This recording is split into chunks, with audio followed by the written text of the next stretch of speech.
Hello दोस्तों, स्वागत है आपका एक और करंट अफेयर्स की क्लास में। आज हम पढ़ेंगे 4 अक्टूबर की करंट अफेयर्स। तो चलिए क्लास शुरू करते हैं। पहला क्वेश्चन है, हाल ही में भारत ने किसके साथ मिलकर संयुक्त क्षमता निर्माण पहल की शुरुआत की है? Option A SAARC, option B ASEAN, option C संयुक्त राष्ट्र, ऑप्शन डी इनमें से कोई नहीं। तो उसका सही उत्तर क्या होगा? इसका सही उत्तर है संयुक्त राष्ट्र। फैक्ट जान लेते हैं।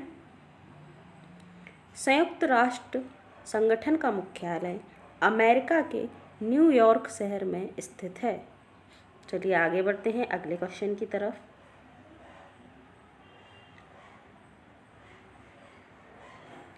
हाल ही में ऑनलाइन गेमिंग और कैसीनो पर कितने प्रतिशत जीएसटी लगाया गया है?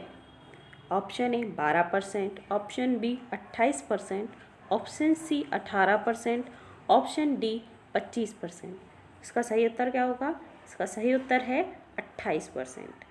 फैक्ट जान लेते हैं। संविधान के अनुच्छेद 279 ए में जीएसटी परिषद का उल्लेख मिलता है। तो दोस्तों आगे बढ़ते हैं अगले क्वेश्चन की तरफ। अगला क्वेश्चन है, हाल ही में आरबीआई ने इंटरनेशनल फाइनेंस कॉरपोरेशन को किस बैंक में हिस्सेदारी हासिल करने की मंजूरी दी है? ऑप्शन ए है SBI, option B Federal Bank, option C Yes Bank, option D Baroda Bank. तो इसका सही उत्तर क्या है? Option B Federal Bank. Fact जान लेते हैं।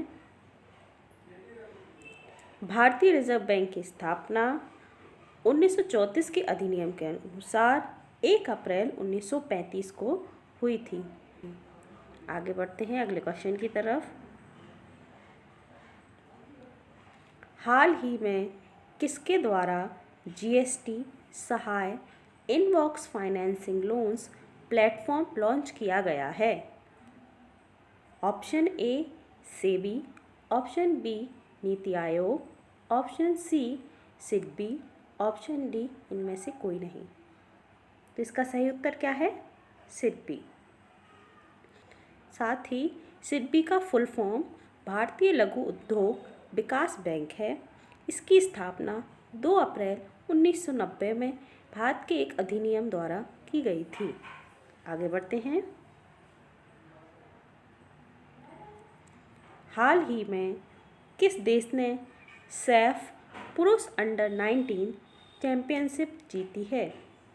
Option A Sri Lanka, option B Pakistan, option C Bharat, option D Nepal. तो इसका सही उत्तर क्या है?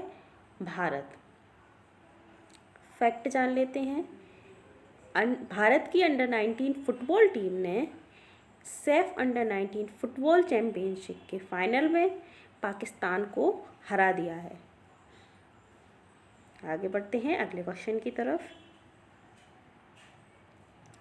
हाल ही में किस राज्य सरकार ने राहत शिविरों में रहने वाले लोगों को एक मुश्त वित्तीय सहायता वितरित की है?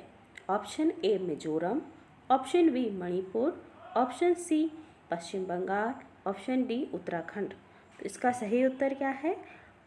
Option B Manipur. फैक्ट जान लेते हैं। 21 जनवरी 1972 को मणिपुर को पूर्ण राज्य का दर्जा मिला। आगे बढ़ते हैं अगले क्वेश्चन की तरफ। हाल ही में नई दिल्ली में आकांक्षी ब्लॉक के लिए संकल्प सप्ताह कार्यक्रम की शुरुआत किसने की? Option A Narendra Modi, option B doctor Harshvardhan Singh, option C doctor S Jaishankar, option D इनमें से कोई नहीं। सही उत्तर है नरेंद्र मोदी। आगे बढ़ते हैं अगले क्वेश्चन की तरफ। हाल ही में भारत और किस देश ने अलास्का में 2 सप्ताह के युद्ध खेल शुरू किए हैं? Option A Canada, option B Britain, option C America, option D रूस। तो इसका सही उत्तर है अमेरिका। फैक्ट जान लेते हैं। Malabar exercise Bharat, Japan, America की नौसेनाओं के बीच होती है। इसके साथ ही साथ युद्ध अभ्यास भारत और अमेरिका के बीच होता है और रेड फ्लैग एक्सरसाइज भी भारत और अमेरिका के बीच होती है। आगे बढ़ते हैं अगले क्वेश्चन की तरफ। हाल ही में किस केंद्रीय मंत्रालय ने अमेजॉन फ्यूचर इंजीनियरिंग प्रोग्राम शुरू करने की घोषणा की है? ऑप्शन ए है रक्षा मंत्रालय, ऑप्शन बी विदेश मंत्रालय, ऑप्शन सी जनजाति कार्य मंत्रालय, ऑप्शन डी इनमें से कोई नहीं। तो इसका सही उत्तर है जनजाति कार्य मंत्रालय। फैक्ट जान लेते हैं। केंद्रीय जनजाति मंत्री का पद हाल ही में श्री अर्जुन राम मुंडा ने संभाला है। आगे बढ़ते हैं अगले क्वेश्चन की तरफ। हाल ही में किसने 45 दिवसीय स्टॉप गैंग फंडिंग विधेयक पर हस्ताक्षर किए हैं? Option A Narendra Modi, option B Joe Biden, option C Piyush Goyal, option D इनमें से कोई नहीं।